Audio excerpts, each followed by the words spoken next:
politician, and I emphasize the word politician, made certain promises.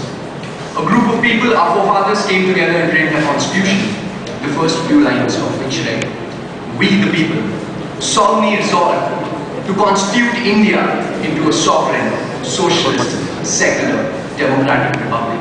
Ladies and gentlemen, these are 5 basic fundamentals promised to each and every citizen of our country.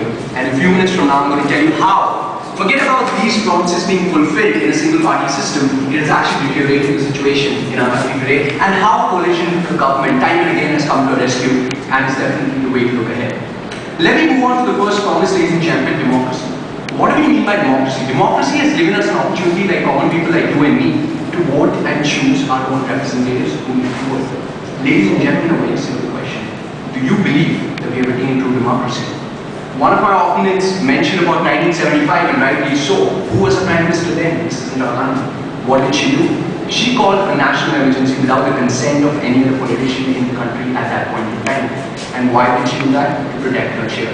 Ladies and gentlemen, is this democracy? This is a perfect example to show the failure of a single-party system, where absolute power, mark my words, absolute power is in just one pair of hands, and that was Indira Gandhi at that point in time. Once again, the question: is this democracy? I would call it, this is dictatorship when absolute power is in one hand.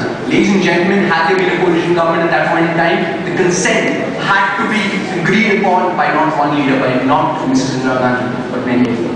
Ladies and gentlemen, some of the very good speakers have quoted wrongly that the first coalition government failed miserably in our country. That's definitely not true. Ladies and gentlemen, in 1991, what happened? As a result of coalition government, post-liberalization took place, which gave an opportunity for foreign companies to establish their grounds in our country. Today, we are sitting in an air-conditioned auditorium. We are enjoying the rides of fantastic cars. That's only because of the steps taken by the coalition government in 1991, ladies and gentlemen. Single-party system was against liberalization. Moving ahead to secularism, and this is the interesting bit, ladies and gentlemen, because secularism was introduced by our forefathers to ensure the sustainable survival of very diversified religions in India, ladies and gentlemen. Let me quote some examples from the state governments. We know what's happening in Gujarat, riots between Hindus and Muslims. Why? Single-party system of religion. We know what's happening in Uttar Pradesh. Only the Dalits are given an upper hand. Only the Dalits' status is being uplifted. By whom?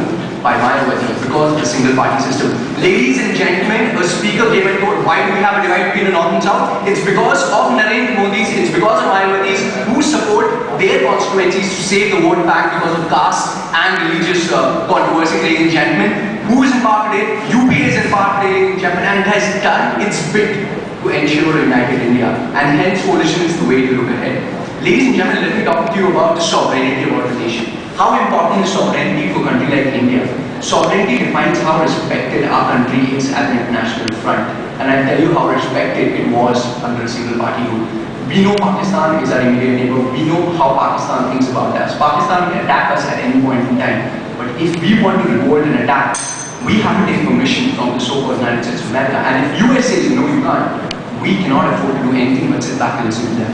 This is the state of sovereignty in our country. But what has the UPA government done for us? It has signed the nuclear deal, and India's name in the United Nations and in front of the world has uplifted like anything. This is what a coalition government has done to us, ladies and gentlemen.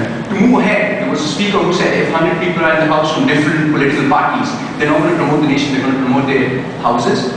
I beg to differ, ladies and gentlemen, and I'm sure you all will agree. They have one common goal in mind. Let us analyze all the stakeholders. Let's suppose 5 political parties have come to power by forming a coalition. Stakeholders are political parties, the people, and the nation.